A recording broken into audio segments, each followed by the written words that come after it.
Le grand peintre Victor Vasarely vient de faire publier aux éditions de Noël, sous la direction de Jean-Louis Ferrier, un livre intitulé Notes brutes.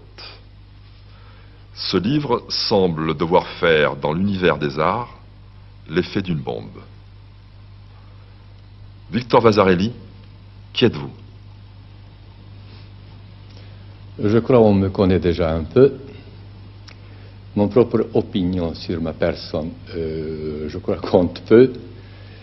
En tout cas, j'ai commencé en tant qu'un artiste peintre.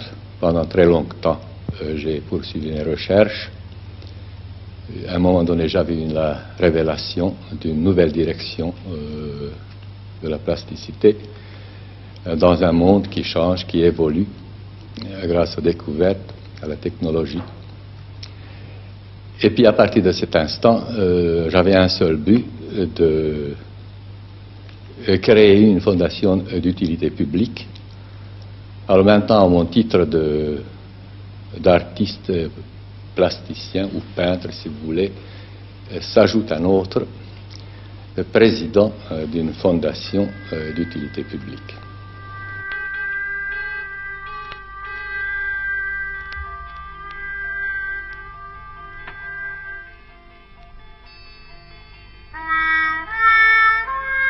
Comme chaque être a ses parents, son père, j'avais mes maîtres. Tout jeune garçon, bien entendu, j'aimais pêle-mêle les peintres de la Renaissance, les néoclassiques, bien entendu, les impressionnistes. Et puis j'ai déclaré une fois pour toujours, mes maîtres sont Cézanne d'abord, avant tout.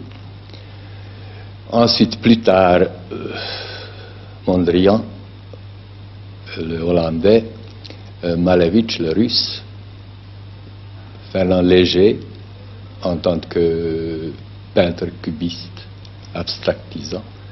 Pendant une toute courte période, j'admirais Picasso. Après, je me suis détourné de lui. Et c'est plutôt vers Matisse, vers ses collages, n'est-ce pas, que je me suis tourné à un moment donné, quand j'étais encore artiste à la manière, si vous voulez, ancienne du terme, de la terminologie. Alors donc mes maîtres, je les ai énumérés, et puis ce que j'ai fait depuis a intéressé une nouvelle génération. Et puis ma foi, la vie des arts continue d'une manière renouvelée.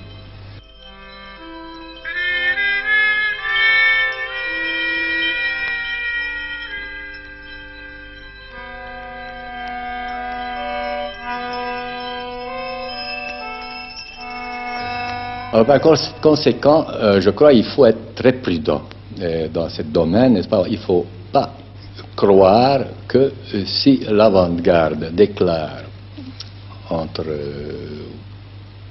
autres moi-même, que la peinture a vécu, c'est tout simplement une nécessité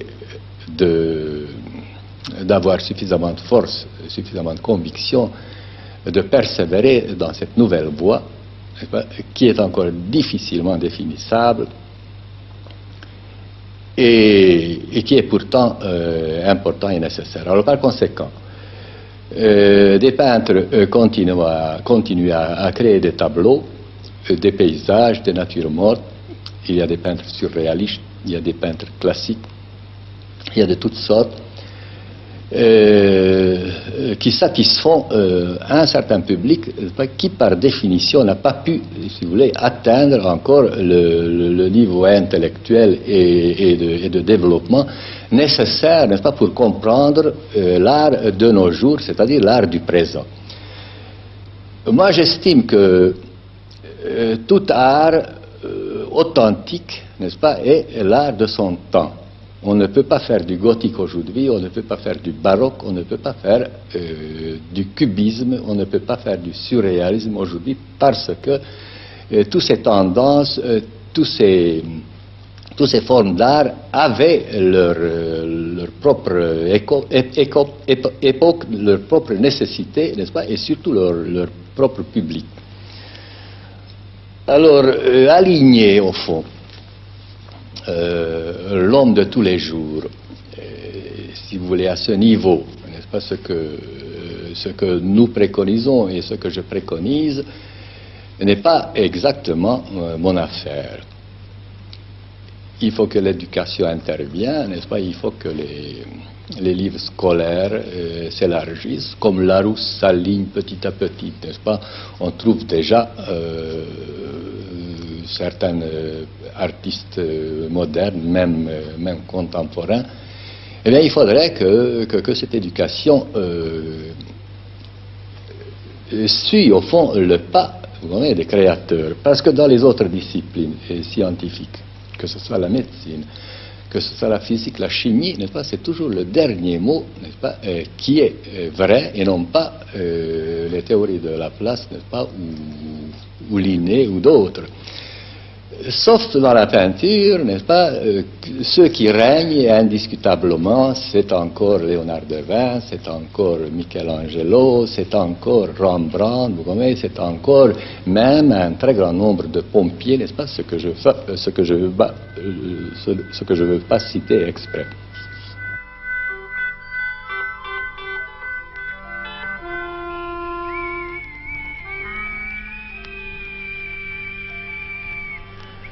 Je critique, si vous voulez, un prototype d'artiste, n'est-ce pas, qui est précisément la création d'une société d'abondance ou de consommation ou de profit, si vous voulez. Et cette société, au fond, a créé son type d'artiste, ambitieux, vouloir réussir à tout prix, très jeune, le plus rapidement possible, avoir beaucoup d'argent, des grands articles dans les journaux et dans les revues, être filmé, photographié, etc., etc. Si ça devient par la suite une sorte de servitude absolument indispensable, parce que moi je peux passer également aux aveux, d'un certain point de vue, ce que vous voyez ici dans cet atelier, au fond, et ces œuvres, ces créations, ou recréations, si vous voulez, je pourrais même dire que c'est presque un compromis de nécessité de faire des tableaux dans une société, et qui veut avoir des tableaux?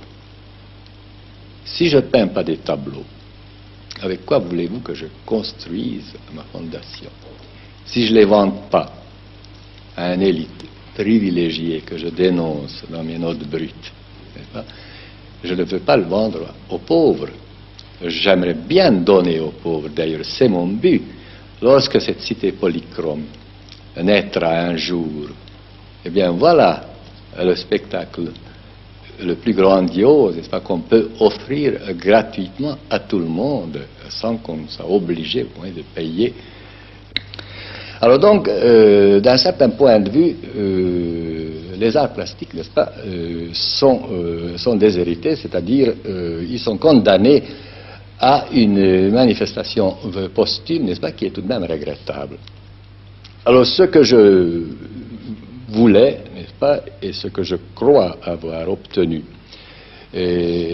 en travaillant d'abord et en doublant, si vous voulez, mon langage plastique, par un moyen discursif, c'est-à-dire l'écriture, qui se complète, qui essaie d'expliquer et qui essaye au fond matérialiser et rendre enfin accessible pour tout le monde certaines idées, certaines pensées qui, plastiquement parlant, leur échapperaient par la force des choses. Eh bien, ces notes brutes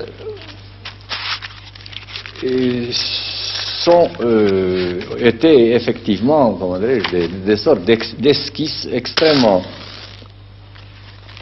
rapide et hâtive que je jetais sur papier à n'importe quel moment de la journée, n'est-ce pas, en travaillant, n'est-ce pas, parce que c'est au fond la complémentarité inséparable, si vous voulez, de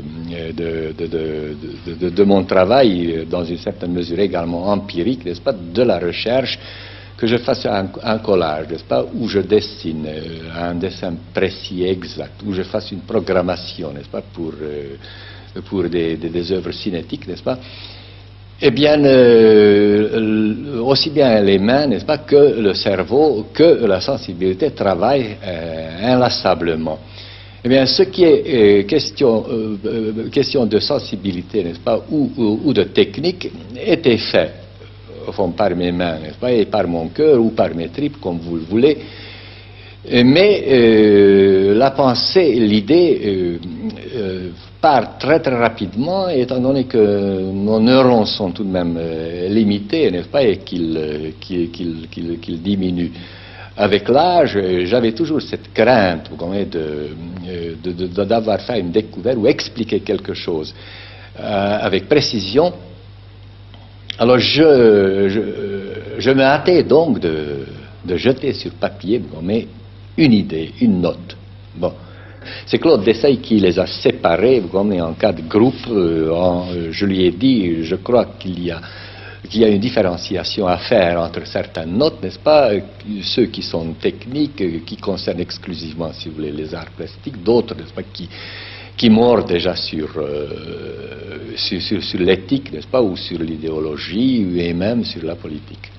Alors donc, voilà les 4 chapitres, il y en a peut-être davantage, on pourrait subdiviser encore, n'est-ce pas, mais je crois tel que ça se défend.